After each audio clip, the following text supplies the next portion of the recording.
Que s'est-il vraiment passé dans ce lycée à l'extrême nord de la Malaisie, dans la ville de Kota Bharu? D'étranges phénomènes s'y sont déroulés en 2016 et ont fait parler d'eux. Cette affaire a eu une résonance mondiale. Ce printemps 2016, l'incompréhensible est arrivé.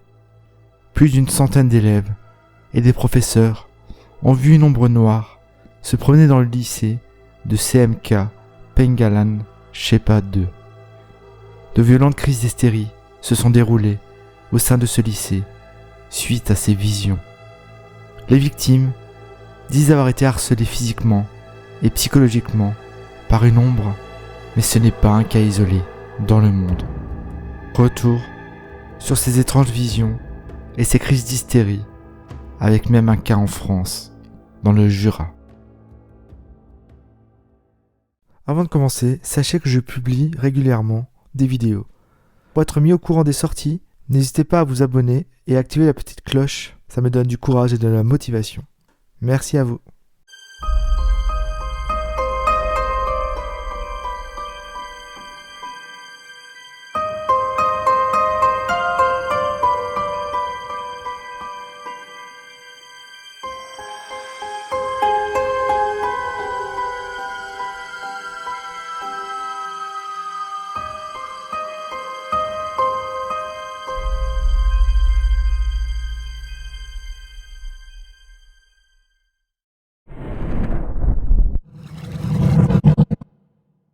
Nous sommes à Kota Bharu, ville musulmane en Malaisie, proche de la frontière thaïlandaise. D'étranges phénomènes terrorisent le lycée de SMK Penkalan Shepa 2.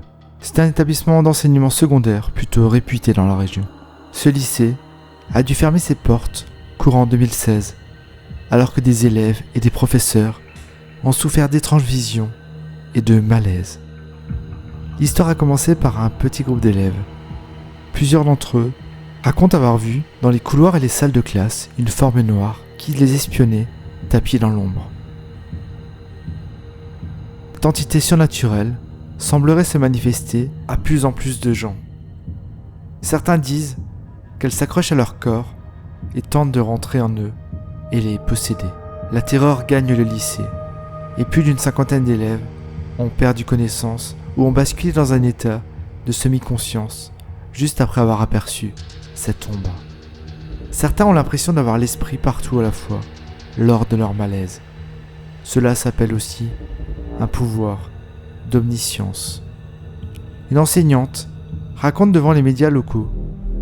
Lorsque j'ai attrapé l'un de mes élèves qui flanchait, j'ai senti mes bras devenir extrêmement lourds. Je me suis mis alors à prier et les choses sont devenues incontrôlables. Quand l'élève se sentait mieux et est rentré chez lui, j'ai eu l'impression que quelqu'un s'agrippait à mon côté gauche et j'ai vu une silhouette noire. Cette ombre aurait harcelé les élèves physiquement et psychologiquement avant de les faire sombrer dans un état convulsif. Kamaria Embrim, une autre professeure, conta également aux médias. J'ai vu cette figure noire qui a comme essayé d'entrer dans mon corps. J'avais conscience que mes élèves m'entouraient et récitaient des versets du Coran, mais j'avais aussi l'impression que ma tête allait exploser. J'ai été très mal et je sentais des larmes couler sur mes genoux. L'établissement décida de fermer ses portes suite à ces phénomènes. L'ombre noire avait été vue par 75 élèves et 11 professeurs en 48 heures. L'école rouvre quelques jours après. Les élèves et les professeurs sont alors encadrés par des praticiens et religieux islamiques. Ils se mettront à prier pour tenter de faire fuir cette entité. On fera également venir un chaman. Les inspecteurs sont également envoyés sur place. La situation s'améliore et le calme est enfin revenu dans l'établissement. Mais une équipe de télévision qui se trouvait devant le bâtiment a rapporté avoir entendu des cris à l'intérieur de l'école. Elle n'avait pas le droit de pénétrer dans le bâtiment. Un des membres de l'école fera une interview anonyme à la BBC. Il est décontenancé et dit que les élèves étaient comme possédés. Nous n'avons aucune idée de ce qui a bien pu se passer. Ce que l'on sait, c'est que le lycée est assez ancien et qu'aujourd'hui, ces élèves peuvent se montrer irrespectueux. Ils jettent souvent leurs déchets au sol, dans les salles de classe, ou dans les parties communes. Qui sait, peut-être qu'ils ont offensé des esprits ou qu'ils ont mis en colère un djinn. Dans ces pays musulmans, le djinn est souvent évoqué. Dans le Coran et les légendes musulmanes, le djinn est un être intelligent, généralement malfaisant, créé de feu entre l'homme et l'ange, qui peut apparaître sous différentes formes. Et il n'est pas étonnant pour la population qu'on peut y voir son œuvre quand on y voit des élèves terrorisés, pris de convulsions et d'hallucinations. Beaucoup de gens croient à l'explication du djinn.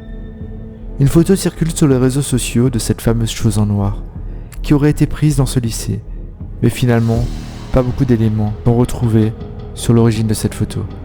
Après quelques semaines, tout redevient normal au SKM Mgalan SK2. Mais, plus de 19 000 km de là, environ 2 semaines après, une autre école vit ce genre de phénomène. Il s'agit du lycée Elsa Pereira Flores à Tarapoto, au Pérou. À la fin du mois d'avril, les événements ont pris la même tournure. Un petit groupe d'élèves, qui avaient entre 11 et 14 ans, ont eu les mêmes symptômes, comme des évanouissements, des convulsions, des vomissements et des délires. On ne connaît pas encore leur cause et c'est encore un mystère.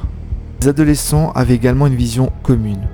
Un homme en noir, avec une barbe, qui les harcelait et les pourchassait, tentant de les tuer. En quelques jours, le nombre d'enfants atteints passa d'une vingtaine à une centaine. Pour le personnel encadrant, il s'agit d'un cas de possession démoniaque. L'affaire fit le tour du monde et des vidéos y sont tournées.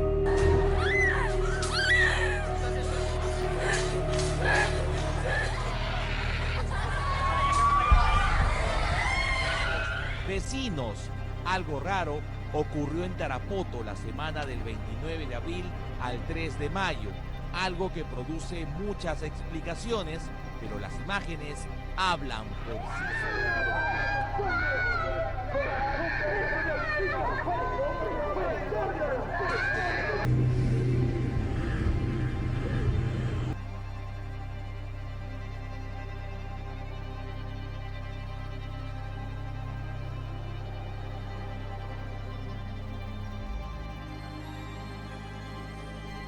Ça nous perturbe énormément rien que d'y penser. Comme si quelqu'un continuait à me poursuivre. Déclara à la presse un élève de 12 ans encore très marqué. Un autre déclare: C'était un homme de grande taille, habillé tout en noir, avec une barbe. Il semblait déterminé à m'étrangler. Une fille de 13 ans raconta: Je me suis mis à vomir dans ma classe, en même temps que d'autres élèves présents. J'ai eu la nausée et j'ai commencé à vomir. C'est là que j'ai entendu des voix et que je l'ai vu. L'homme en noir. Il a commencé à me poursuivre. Il voulait me toucher, me faire du mal. Une autre élève raconte que quelqu'un a essayé de l'étrangler et qu'elle essayait de retirer des mains invisibles qui tentaient de la tuer. Elle hurla: Faites-le partir. Une enquête a été faite et on accuse la planche Ouija. Les élèves l'auraient utilisée dans le but de communiquer avec les esprits. Est-ce que ce serait l'élément déclencheur? Ou la Ouija a-t-il déclenché une hystérie collective? Les autorités scolaires finiront par faire appel à des médecins et des prêtres exorcistes catholiques. Des messes sont organisées à l'école, mais ça n'arrangea pas la situation. Sur la chaîne Pan America TV, le docteur Anthony Choi raconte: Je ne comprends pas pourquoi les choses continuaient. C'est très dur à expliquer.